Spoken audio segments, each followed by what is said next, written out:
President Kyagulanyi Ssentamu Robert Bobi Wine avuddeyo ku kyabaganda baffe bakakiddwa Balamu ne General Kaguta Museveni ne bakkiriza mbu nno balina emisango gye bazza egy'obutujju egy'obuyeekera bingi bye bakkiriza babataddeko mbu beetondere General Museveni era babiteeke ku Kyagulanyi Ssentamu Robert Bobi Wine.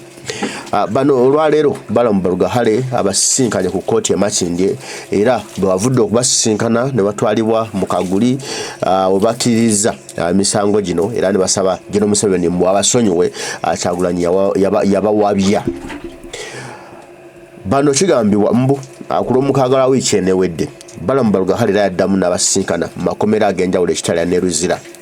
Wabula abamu ku bannaye bo bakyagaanye okubikkiriza nga bagamba tebagenda kukkiriza kwewaayiriza na kuwaayiriza mukulembeze waabwe Kyagulanyi Ssentamu Robert Bobi Wine olw'obuntu obutini ennyo General Museveni bw'abasuubiza nti tebagenda kukkiriza kwonoona kitiibwa kyabwe kwonoona na trust yaabwe eri bannayuganda nti nno bayeekera era Kyagulanyi yali abatutte mu buyeekera ate nga tebabikolangako.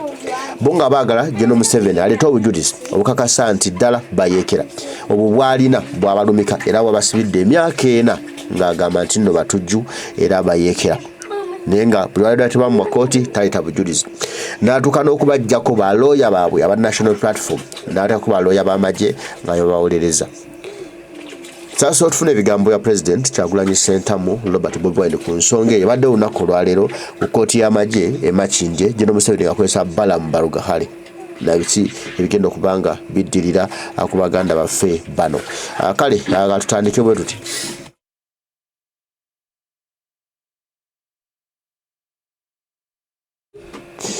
President Kyagulanyi Ssentamu Robert Bobi Wine ebigambo bino yabiwandiise mu mukono gwe era ku mukutu gwe essaawa yennyini agambye nti Today I have learned that 19 of the original 32 political prisoners on the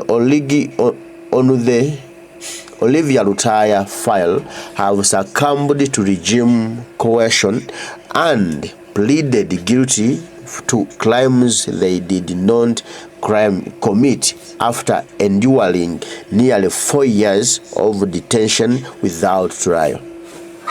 President agamba nti olwaleero afunye amawulire agategeeza nti bannaffe abasibe ba National Platform 19 abamu ku abo ku lukalala olw'32 abaasuba olw'ebyobufuzi okuli Olivia Lutaya n'abalala bakkiriza okulimbibwa okudyekebwa gavumenti ya Museveni ne beewaayiriza nti nno ye balina omusango gwe bazza oluvannyuma lw'okufumbibwa era oluvannyuma lw'okubanga bamaze emyaka egiwerera ddala 4 mu nkomyo awatali musango na gumu gwe bazza.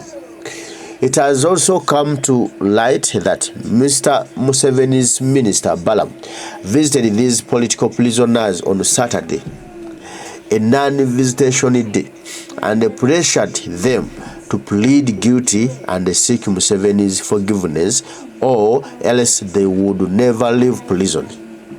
And kitegeerekese Minister wa Museveni Balamu Barugahale yagenze mu kkomera ku lunaku olw'omukaaga takakuba amabega n'akyalira baganda ffe n'abateekako akazito nti balina okukkiriza nti balina omusango gwe bazza era beetondere General Museveni abasonyiwe abayimbule tira bwe kitaaba ekyo bagenda kufiira mu makomera.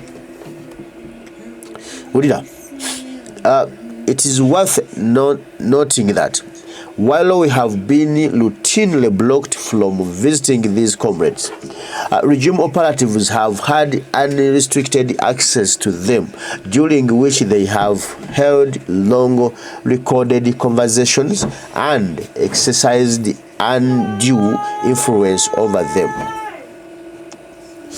Bobi Wine agamba kirina okutegeerekeka ensi yonna nti tubadde buli kadde tugaana watulemesebwa okukyalira baganda baffe bano naye ate aba gavumenti ya General Museveni abatujju ababakwata ne babasiba bo badde bakkirizibwa ne ku nnaku ezitali za kukyalira bantu bano ne babakyalira era nga bingi badde boogera mu nsisinkagano zino ebirikodinga ebiri ku butambi bye tulina bano bawedde.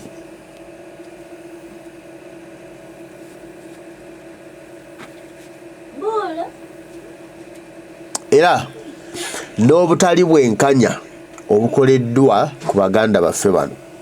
Ulya, even the few times we've met them have always been brief and conducted in the presence of security operatives and prison warders who insisted on listening to even word of our conversation.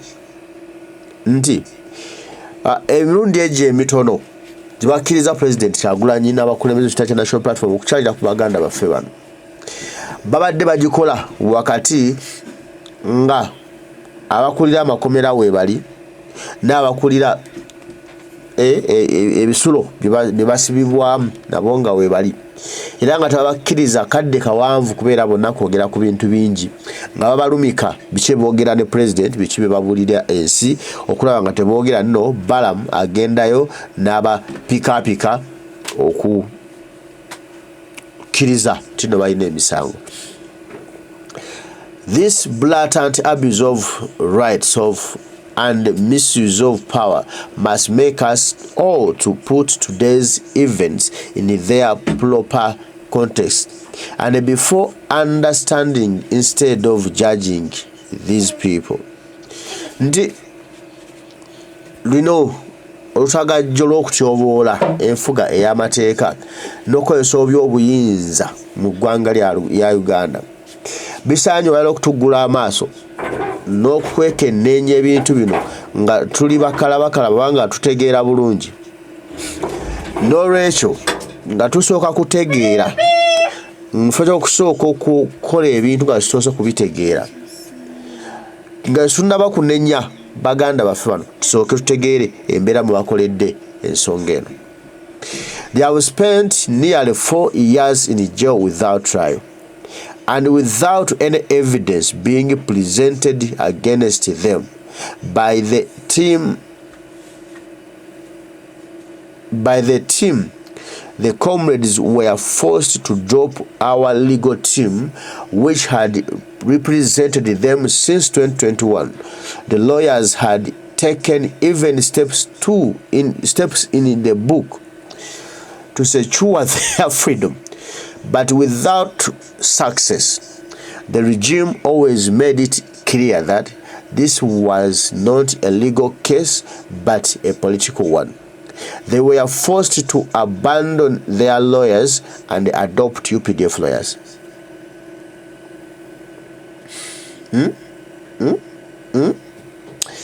Uli President agamba nti tulina okutegeera abantu wano engeri embeera gye bakoleddemu kino nti kimanye bamaze emyaka egiwera ddala 4 nga bali mu nkomyo ewatali musango na gumu gwe bazza, era nga tewali bujulizi namu buggiddwayo kwolekebwa nsi tino bano balina omusango ABCD n'obujulizi bwe buno. Naye emirundi mingi badde bagezebwako nnyo okukakibwa bagobe bannamateeka ba National Platform bawolereza, era babatuuka ne batuuka kukukkaanya ne bagwa bannamateeka ba National Platform abaali bawolereza, ate nga bano badde bawolereza okuva mu mwaka gwa 2021 okuva lwe baakwatibwa, era nga bakoze buli kimu mu bitabo nga bannaffe bano kola nga baweebwa bbayiro babateebwa, naye gavumenti ya Museveni badde ekikola lunye ng'eraga ensi yonna nti gino emisango gy'abano baganda baffe gya byabufuzi, so si nti nno waliwo obujulizi bwonna obwoleka nti nno waliwo ekintu kyonna kye baakola.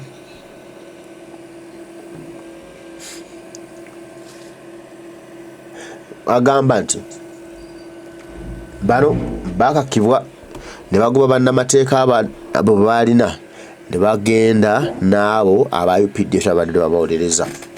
While we understand the frustration and the depression of these who have pleaded guilty, I salute their 9 other fellow prisoners of conscience who continue to demand a fair trial or their freedom. The day of justice is near. We shall overcome. President agamba nti